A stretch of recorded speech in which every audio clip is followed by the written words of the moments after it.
Today, designing modern board games based on George Philly's forthcoming book, A Class in Board Game Design. And now we present Lecture 5, Shape and Voice. Actually, you are not going to see the lecture. Certain issues intervened, and I was unable to present it. So what you're going to see are some lecture notes and me giving the lecture more or less that I would have given if the circumstances had not interfered. It will probably run a bit shorter than the planned lecture because I don't have to write things on the board. All I have to do is talk. I'm sorry it's going to be a bit dull for listeners, but sometimes this is the sort of circumstance that comes to pass. So what do we mean by shape? Shape, in a certain sense, is the space that the game occupies in the player's life. There are all sorts of ways that a game can occupy space. Let's consider some different games and how they occupy space in different ways. Of course, at the simple end, we have scissors, paper, rock. We have a game in which each player makes a hand gesture. The game outcome is determined. Nothing more needs to be said. That's sort of as small a shape as you can get, though many players will play scissors, paper, rock many times in a row. Other players will decide they can elaborate scissors, paper, rock, and there is a circulated game under the title Vulcan Scissors, Paper, Rock, in which there are 5 possible player choices rather than 3. We could now push ahead. I could drop in games like Candyland, which are race games in which you roll dice, but there's actually no player decision at all. But staying on topic, tactical games, there's Carcassonne, which readers, at least readers who were actually in the course, have played. There are tile-laying rules, rather straightforward ones. There are capture rules using pawns. There are scoring rules, but the game is actually very simple and small. On a somewhat more complicated scale, we have Puerto Rico, which we discussed in the last lecture. Puerto Rico gives you, at each point, a significant number of tactical choices, and the tactical choices have predictable outcomes. That's somewhat not like Carcassonne, where there are a large number of possible tiles that may yet show up, and therefore calculating out your move completely in Carcassonne and what it means in points, especially in a 5-player game in which other people are laying tiles, is difficult. In Puerto Rico, there's considerable opportunity for looking at different strategies and proceeding with them. If we now move over to hex and counter board war games, the game Stalingrad will be discussed late in the term. The main reason I discuss Stalingrad is that it's actually very simple. There are only 4 typed pages, small type, of rules. The game is one of the few board war games that has been subjected to heavy tactical analysis to consider which side is likely to win or lose, and what playing tactics each side should lose. The current sentiment at the very top end is that if you extend the game a bit, it becomes perfectly balanced. Now, there are players who will say, well, gee, isn't changing the rules a bit bad? Let's consider chess here, though. After all, if we go back a few hundred years, in chess the queen could move a couple of squares. A pawn opening move was always 1 square out, never 2. When it did become 2 squares out, no one had the en passant capture rule at first. Chess has been changed and improved. If we say hex and counter board war games, though, we can rapidly ramp up the complexity, the degree of detail, the supply of rules, and so we have a game like Home Before the Leaves Fall, which has several thousand playing counters. This is the war between Germany and France, 1914. On a regiment scale with very detailed combat rules.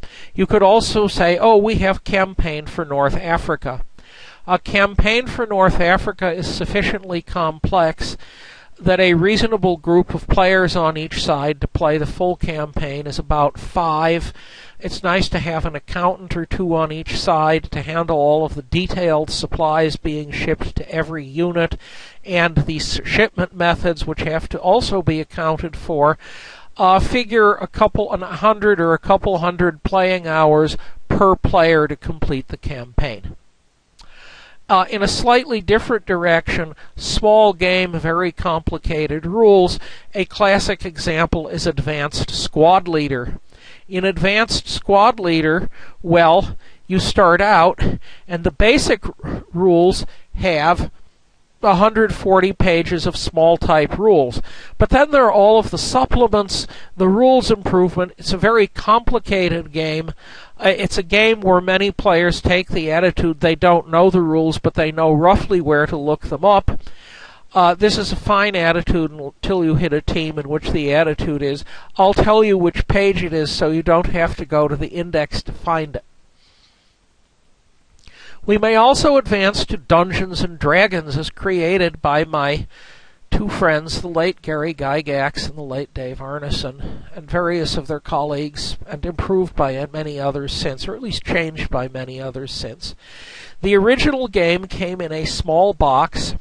It had 5.5 by 8.5 page booklets with large type. There were only 3 of them. Rumors that the box was made of plywood are slightly exaggerated. The game was actually quite straightforward, and large parts of the rules creation had to be in the minds of the games master, the person who was running the game. As time went on, though, the rules became much more complicated. There is a traditional cartoon in which the little girl asks the little boy to teach her how to play Dungeons and Dragons so she could play it with her friends. And so he takes her down to his basement gaming room, and there is a large bookcase completely filled with D&D rules, modules, supplements, editions, magazines.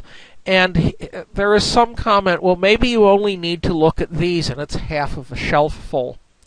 The game started simple, and it became complex. There is an amusing aside here with respect to Dungeons and Dragons. Dungeons and Dragons came before there were a lot of computers and home computers, but in a certain sense, the Dungeons and Dragons and the companies that ran it and the people who played it gave us the first real illustration of closed versus open software. There was an original game, and if you were a player and you created a new player class like Gentleman of Independent Means or Illusionist or a complete dungeon or a scenario, one of the things you might do is publish it. But it occurred to the people who owned the game and owned the intellectual property rights that if there were all of these people generating, it's effectively software and it runs in the wetware of the games master and players, that they could lose money. And in a certain sense, they were perhaps right. And so they were very vigorous about defending their intellectual property rights to their game and making sure that no one else published modules, rules, and so forth on their game. That's the closed software module. The alternative to the closed software model is the open model, where you realize that if all of these people are creating additions to your game, first of all, they're luring new people in. Second, they aren't printing competing games that might get in your way. And third, some of these people will come up with good ideas that you might want to approach the people about buying. And gee, they've done all of the work for you, including all of the playtesting. That's the closed versus open. Dungeons and Dragons followed the closed model. It's a legitimate choice. It's one of the 2 legitimate choices. And now we see exactly the same choice on software. Okay, moving ahead to shape. This is not a computer game course, but I am going to mention one piece of computer games, namely the use of moderated computer games in which you have a number of players and you have a central processor that operates the game. Of course, if you go online, you can find all sorts of games, small ones, large ones, massive multiplayer games, but there was a beginning. And in the beginning, back about 1970, there was a company, Flying Buffalo Incorporated, that actually bought a computer and used it to moderate computer games. And they were massive by the period scale of the time. They might have had 10 or 20 players in them. Now you may say 10 or 20 is insignificant, but you should realize that A, everything was being done by paper mail and toll telephone because long-distance phone calls cost money. And B, the poor Raytheon 704 had to fit everything into its memory. Yes, Raytheon 704, the first computer ever purchased for playing entertainment games. We can now advance, though, to massive multiplayer games that have as many players at least a respectably large city, potentially large numbers of rules. You then get to things where, well, we could argue if SimCity is a game or not, or if Second Life is a game or not. You can get very large objects, but there's shape. No, that's a piece of shape. We changed in size, and we changed in complexity and playing time and number of players. Complexity turns out to mean several different things. It could be that the game map is larger, that there are more unit counters, that there are more alternatives. It could be that there are many more rules. Instead of saying, in order to settle this question, you roll a die, it could be that there are 3 layers of tables you work through, and there are 15 modifying factors, and you have to assemble everything, and then you know which column of which table to roll in and what die roll modifier to use. The game could also be more or less time-consuming. Some games may be very complicated, but if they have a small number of moves, the length of the time of the game can be relatively short. On the other hand, some massive multiplayer games are basically designed, like the real universe, to go on virtually forever. And so people can play and continue to play, and the game never ends. There are player-defined victory conditions, but there are not Games Master-designed victory conditions. We now are at the edge of the complexity traps. There is a notion that in some cases that if you have more of something, it must be better. So if you have a game that is larger, it must be better. If you have a game that is more complicated, it must be better. If you have a game that plays for more time, it must be better. But bigger and larger and more complicated and better are not all the same thing. You have to live with that as a game designer. One of the things you do in Jim Dunnigan's design instructions, scoping out the game, you find this in Jim Dunnigan's book, which is on the reading list. If you look at Jim Dunnigan's book, he says at the start, you basically scope out the game and you say how many turns, how many pieces, how large a map. That's all approximate, but you've certainly decided if you're playing a game with about 10 units on it and 10 squares, or if you're playing Campaign for North Africa. We will return to shape in a bit. I am now, however, going to change over and discuss the notion of voice. A voice in game design, especially board war game design, became extremely controversial a few years ago. There were critics who said that the game design was fundamentally wrong because what they did not identify as, but were in fact talking about, the issue of voice, was not being handled correctly. About the best that can be said for this is that you had critics who didn't recognize they were talking about voice and didn't recognize that there are multiple literary styles for writing a novel, a short story, a play, whatever. Let's stay with novels. They're the simplest. The first issue is that if we talk about persons, that's what voice really is about. Persons, it's about pronouns. There's first person, there's second person, there's third person. There are also singular pronouns and plural pronouns. Finally, if you've had a proper education in good English, you recognize one is a pronoun. We'll come to that in a moment. But when there's a discussion of voice, what you're really talking about is a discussion of which pronoun you're using to represent the discussion and the characters and the actors. Oh yes, pronouns. In English, singular pronouns, I, you, and finally she, he, or it. Then there are the plural pronouns, we, you, and they. Speakers of other language will recognize that English speakers are slightly impoverished, namely we only have one second-person pronoun, you. I and we are first person, singular or plural. You is second person. He, she, it, and they are third person. If your background in English grammar is a bit weaker, you may not recognize one. One is the classic form used if you want to say something as though you were speaking to someone, but not actually come across as being excessively involved with them. So, for example, instead of saying, "You may wonder why I am here," not that you don't know, if you wish to be slightly more remote and proper, you would say, "One might wonder why I am here," and that transfer from you to one gives you a slightly different approach to having a second-person pronoun. In addition to this, as a writing style, there's also authorial omniscient. There is also abstract. And there is no particular rule in writing that you have to use only one of these. So there are actually, if you say we are going to write, there are a whole variety of choices that you have, and you can use some or all of them. Now, if you're writing a novel, or if you're reading fiction, what you most commonly encounter is third person. Smith entered the room. She immediately noticed an object of suspicion, namely a dead elephant lying on the carpet. That's third person.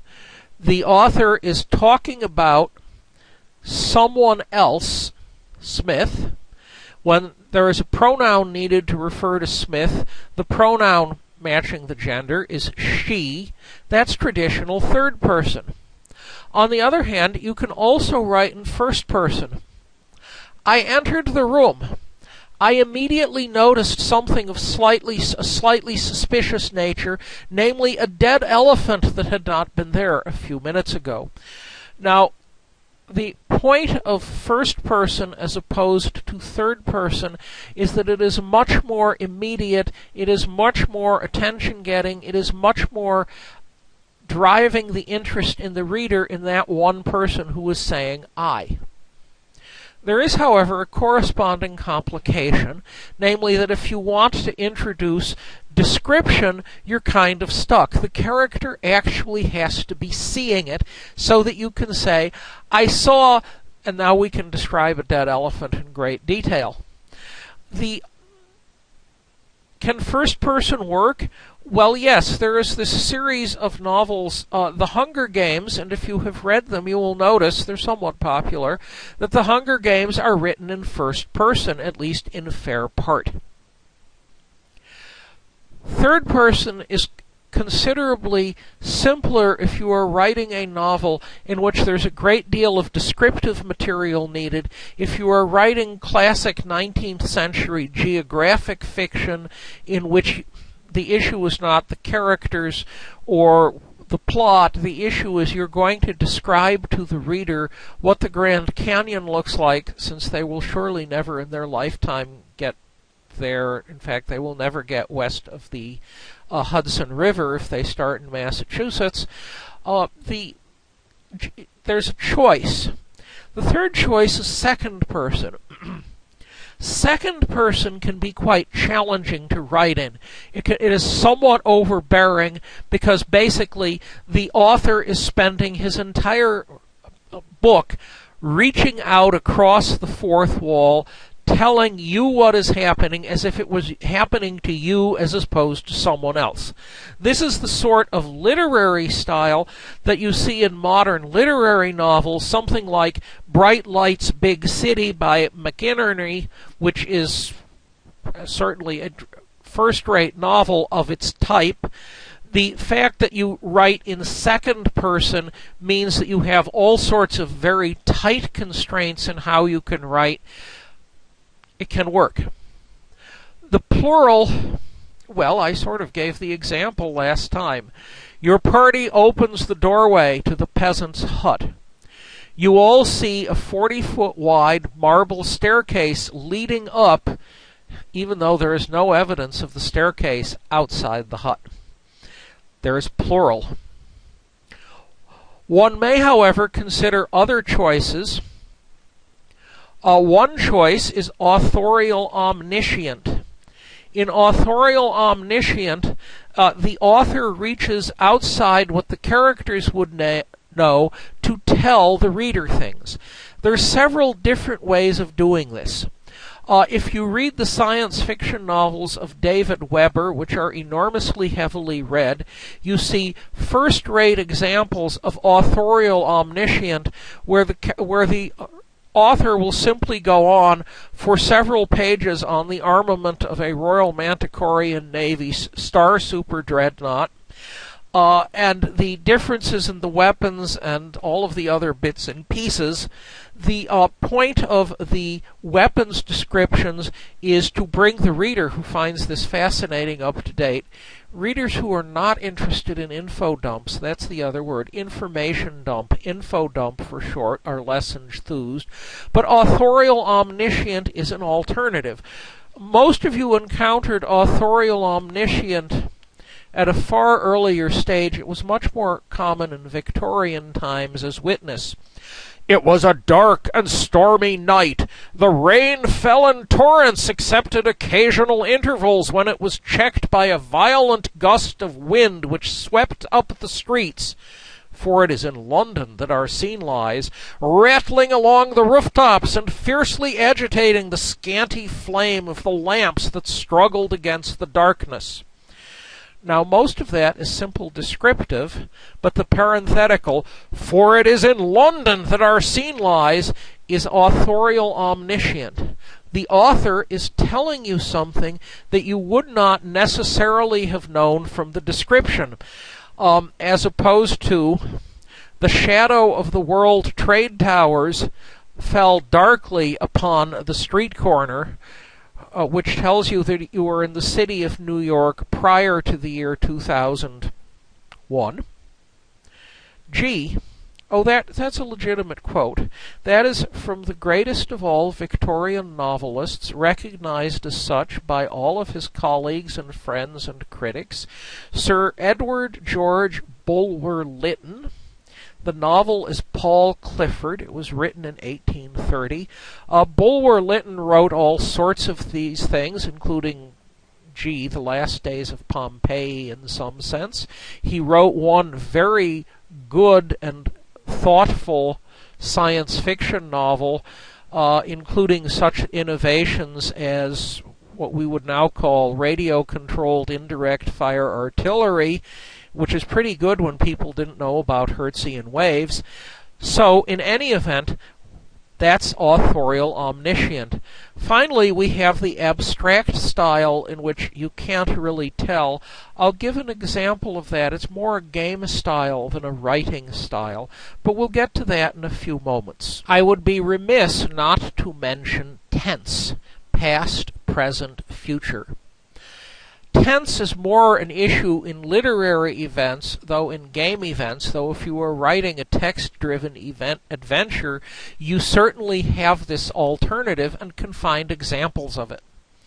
If you read modern romantic fiction, where by romantic fiction I don't just mean romance novels, but also science fiction novels, detective novels, Western, most writers will write in the past tense. The point of past tense, well, it's what readers are accustomed to seeing. So you said, Smith entered the room. She saw, lying on the floor, a dead elephant. I could, however, also have written that in present tense. Smith enters the room. She sees on the floor, lying dead, an elephant. You notice when I move from past tense to present tense, the discussion became far more immediate. It became far more, it's happening now. If you are writing a modern literary novel, there is a somewhat affected, in my humble opinion, stylistic notion that you should be writing in present tense. Present tense is extremely constraining. If you recall those references I made to info dumps and to exposition and description, they can become somewhat clumsy and glaring if you are writing in present tense. Because if you write the description in present tense, it really sounds as though there's a narrator there talking at you, even in cases when clearly there could be no narrator. So that's present. In principle, you could also do future tense. The only examples I've come up with future tense are in prophetic writing. I look into my crystal ball. I see. Smith, you will enter the room at the top of the stairs. You will find there, in 3 minutes and 13.27 seconds, a dead elephant. That's future tense. Now, Leland Moudsit Jr., in his Spellsingers series, very well-written science fiction, does something that is actually clever, but that readers found a bit of a strain. Science fiction and many romance readers are somewhat accustomed to conventions and prefer that their authors stay with them. And what he did is to use both past and present tense. If you were reading a section of something that the good guys were doing, or good gal was doing, it was in past tense. If you were reading something that the bad guys were doing, at least until they had unfortunate events like being made one with the continent of Atlantis, you read something in present tense. And by doing this, the literary convention allowed the reader to tell very rapidly which group side they were looking at. Now, this is particularly a useful device if you were writing a very complicated threaded novel in which there are large numbers of different characters doing things at the same time. They come and go. You may not see them for large numbers of bits and pieces and words. There are several authors who write very heavily threaded novels. David Brin on occasion does this. You could accuse David Weber of doing this, though if you write many, many novels, you get a lot of exposure to each character. Threadedness means, in addition, if we're talking about first, second, third person, there are vast numbers of characters who can be treated differently. Though I would suggest staying with third person if you're doing this. The disadvantage of heavy threadedness is that it's very hard to develop character identification. One of the advantages that you see in the Hunger Games is that in large part you are seeing from, I didn't say all, but in large part, if you sample it randomly, you are seeing over the character's shoulder and inside her mind. You can also see this in my novel, Mistress of the Waves, where considerable, though not all of the novel, is written from the perspective of one character, Amanda. The virtue of doing this is you can tell what's going on. You are very much attached. You can tell exactly what that character is thinking because you're entitled to be presented with the character's thoughts. A variety of these literature issues are less interesting if you are talking about game design. However, we now come back to the starting point of talking about voice. The original criticism of voice was that if you were playing, say, Drangnok Osten, and down on the board are every regiment in the war on the German and Russian side on that front, no real commander actually had detailed control over that many levels. If you were Stavka or OKH, you might go down as far as saying where divisions went or assigning divisions to commanders, but you certainly didn't say where the artillery battalions were going unless you were the German crazy leader. The net result is the critique was no commander does this, so it can't be a legitimate game design. Players of monster games knew, that is, games with huge numbers of pieces, that the critics were obviously wrong. The reason the critics were obviously wrong is that the game designer for Drangnock, Osten, Frank Chadwick, and Mark Miller and friends had created a multi-threaded game in which at different times you saw from the perspective of large numbers of different players. So, that is the voice issue. But I shall ask you, which voice is Carcassonne in? I mean, that's an interesting question. The answer, in a certain sense, since there is no player laying down those walls the way you lay them down and laying down the roads the way you play them, is that the voice must be said to be abstract. I now come to a completely different aspect of shape. That aspect is depth. The question is, if you sit there and try to analyze the game and figure out how to do better or how to win, how many layers of analysis, how much complication is there? At the zero depth level, one cannot fail to notice Candyland, in which there is nothing the players can do to alter the outcome of the game other than by cheating.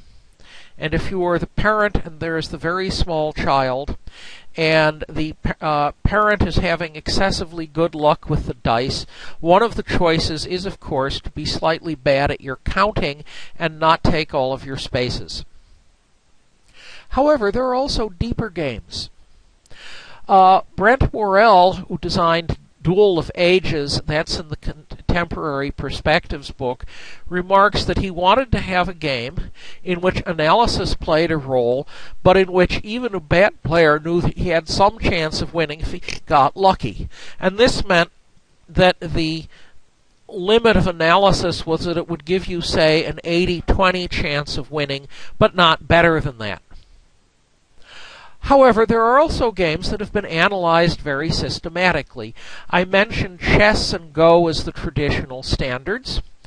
If you are a grandmaster chess player, you probably have a chess library with hundreds or thousands of chess books recording what is known. If you are a Go player, you can do about the same thing. There is, in fact, an extant game of all publicly played games of Go. I should say an extant computer disk. There are somewhat fewer publicly reported games than you might hope, but there are still vast numbers of them. The four great Japanese Go schools also had large numbers of recorded games that they viewed as a secret of their house and never displayed, and therefore, there were also books on Go. In fact, there are companies that translate Japanese books on Go, and there are large numbers of them. You could get shelffuls of these if you wanted to.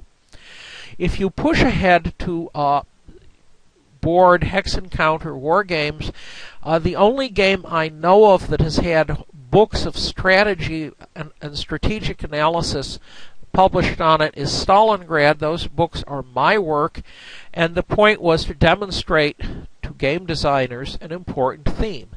If the players know what the rules are, you can do deep analysis. Here's a proof. I've done deep analysis, or not very deep analysis. Those books are really for beginners, of the game Stalingrad. Now, the other half of depth is, well, how clever can you get, and when do you run out of steam? There are a fair number of board games that have solutions, just as tic-tac-toe has a solution.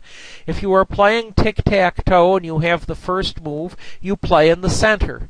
If you have the second move, you play in a corner. If you then do the intelligent thing, you basically have forced moves all the way, and you can be confident of a draw. That's a game with a solution, exactly as it was when I played it against a computer in about 1958 or 1959. If you have chess, well, there's a thing called the ELO ranking. And the ELO ranking generates a numerical score from about 0. In some national schools, you can go to negative scores if you really barely know the rules and lose your first games, up to the best over-the-board players get up to around 2,800, 2,900. There are tournament results. There's one due to the Polgar sister, one of the Polgar sisters, which is over 3,000. The best play-by-mail player, the last time I inquired, was at about 3,200. So there's a range of numerical scores. What do the scores mean? Well, if you're within about 100 points of someone else, 100 ELO points, it doesn't matter a lot. If the separation gets out to, say, 400 points, your chances of winning go to close to 0. And therefore, there are something like 8 or 10 skill levels in chess where the stronger always beats the weaker. In Go, there are many more skill levels, something like 3 dozen anyhow. If you get down to the bottom amateur levels, it's people who marginally know how to get the stone to land on an intersection, and play becomes a bit erratic. However, the Go handicapping and scoring is sufficiently precise that if you differ by about one level, that, except at the top level, professionals, means that you play and your score difference will be about 10 stones, 10 spaces. And if I am ahead of you by that, this is a really poor bet. I'm not a very good player. But if I happen to be ahead of you by one level and I give you a 1 stone handicap, that approximately compensates for the difference in skill levels. Go, therefore, has many more skill levels and in some senses a much deeper game than chess is. One notes that, in fact, efforts to write a computer program that plays a good game of Go have not been very successful. For board war games like Stalingrad, as far as I know, there has been no serious effort to write an AI. Yes, I confess I did try it a bit in 1965. The PDP-1, which was the same one on which Space War had been invented, had 16K of core memory, and after a while I convinced myself that this was certainly not going to work. For starters, the board wouldn't fit in the computer memory. So we didn't pursue that any further, and as far as I know, that's as far as it's gone. But if you have a really deep game that a lot of people play, there will be books and shelves of books. Some people don't think of checkers in this regard because checker play has drifted away in recent decades. At one point, there were a fair number of checkers magazines. There were books on checkers strategy. We now actually know the game has a solution, though it's not clear that a human being can carry it off.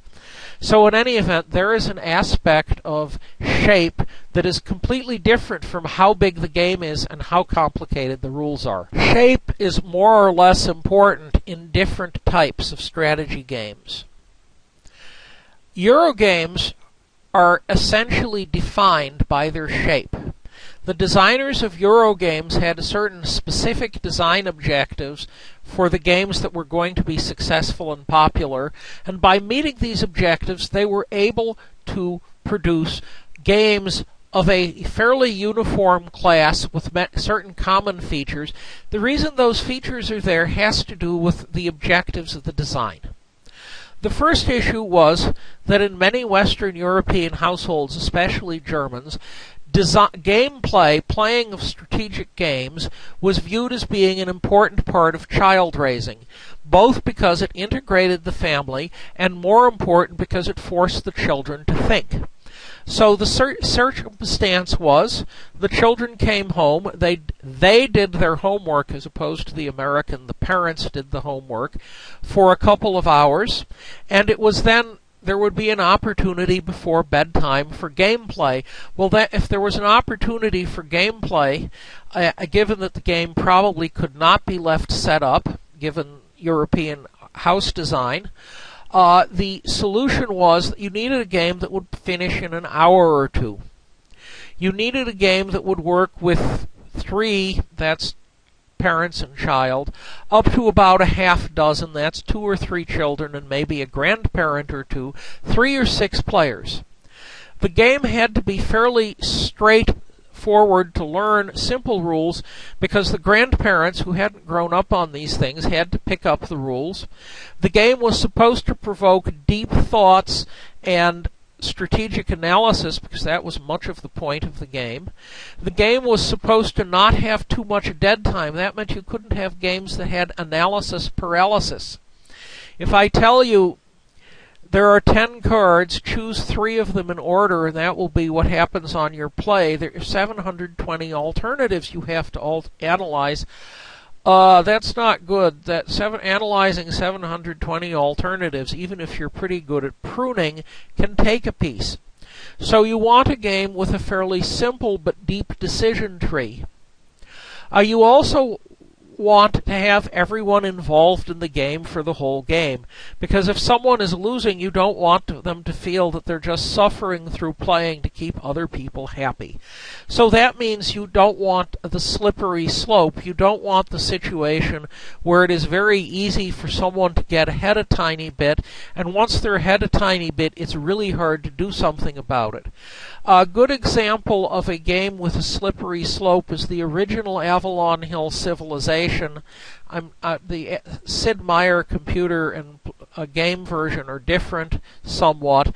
Once someone gets a space ahead, it's really hard to catch up with them, at least within the context of normal gameplay.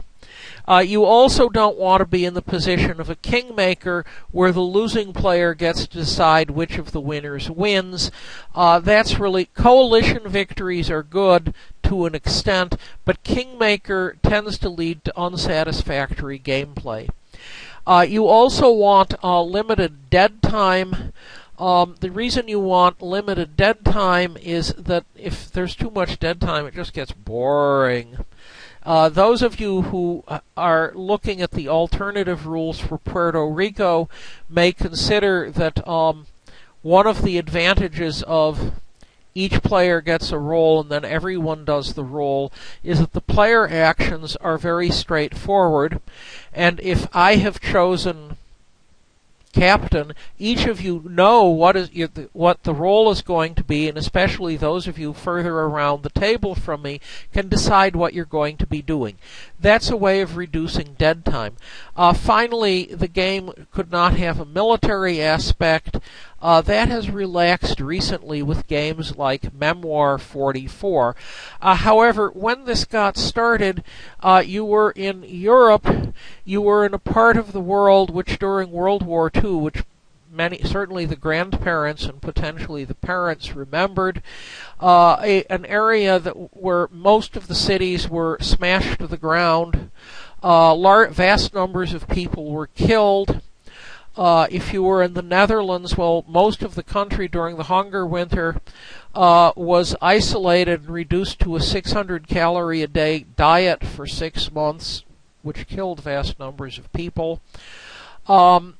If you had escaped from Eastern Europe, you or whichever of your female relatives escaped from East Germany would have recalled that the Russian army had this objective of convincing the Germans that they had actually lost the war, and it would appear that one aspect of this convincing was that every German woman from 8 to 80, more or less without exception, was going to be raped repeatedly, systematically, just to send the message that the Germans had lost. And so military games just did not go well, and so the Eurogame is defined by these objects. Oh yes, there's some other pieces. You want colorful components, you want strong theming. Games that are assemblies of mechanism but don't have a strong theme, well, it's hard for the kid to get his imagination or her imagination into it. It's harder to remember the rules. In Eurogaming, strong theming uniting the dominant rules is very positive. We may contrast Eurogames with hex and counter war games, which ex definitio deal with war. Hex and counter wargames, to a certain extent, are defined by their content. That is, in some sense, they represent reality which has been more or less deeply researched. There's some question of whether increasing the level of historical realism and detail and research actually is going to give you better games or not. But the shape, if we say, what is the shape of a hex and counter war game? It's about war. It's defined by its detailed content. You see certain other things. You see a gridded map. We'll discuss map gridding in the near future. It's defined by numerical data of various sorts. It's defined by extended rules. Instead of having rules like Puerto Rico, the very tiny Puerto Rico rules, we have the rules to say advanced squad leader, which come in with their three-ring notebook, large, that they substantially fill. Hex and counter war games are fairly complicated and deal with a fairly complicated issue in complicated ways. Oh yes, hex and counter war games. The basic interest for a large audience is tactical analysis. That's not true for everyone. Some of them play them as a realization tool so they can study the historical events in the battle. But for a lot of people, the interest is tactical analysis. But there is one issue if you say, oh, we could write a computer program for that. The choice matrix, the what am I going to do this turn, is almost infinitely large relative to games like chess, where you might have 40 moves to prune down, or Go, where you have no more than 361 moves to prune down, and that's before you apply symmetry considerations. In the choice matrix of, say, Stalingrad, the opening move for Stalingrad, the Russians have something like, oh dear, maybe 10 to the 70th possible moves. Most are pretty bad, fortunately. Once we are into the mid-game and the Germans are halfway across the map, they may have more like, if their units are mostly alive, 10 to the 150th possible moves on that one turn, most of the moves being quite large indeed, and a decision tree approach plus pruning simply isn't going to make it, assuming your computer only has, say, as many memory locations as there are hydrogen atoms in the observable universe. So that's the shape of hex and counter wargames. Okay, to conclude, since I've been talking for some while, what we have done today is to discuss two aspects of gameplay, namely shape and voice. These are aspects that don't get talked about as much, but shape and voice are really there, and both of them play a part in how you design the game. Shape tells you how big the board is, how complicated the game is, what you tried to aim for in depth. Saying I am going to design for depth is much harder than actually pulling it off, as witness the vast array of fairy chess variant games out there, most of which deservedly tend to be forgotten, except perhaps for Ultima and certainly Bobby Fischer's version of shuffle chess, but then Fischer was a great genius. So that's shape. I also discussed voice, the question of what do the players represent? I mean, even in a simple role game like Champions, you could play a simple superhero. You could be that the games master says, okay, we're going to have healthy battles, so each of the 6 of you play 2 superheroes or 3 superheroes, each with their own personalities as well as characters. That's a voice choice now, isn't it? So shape and voice, very important choices, mean very different things in different representations. And that's it for today's Not Quite a Lecture.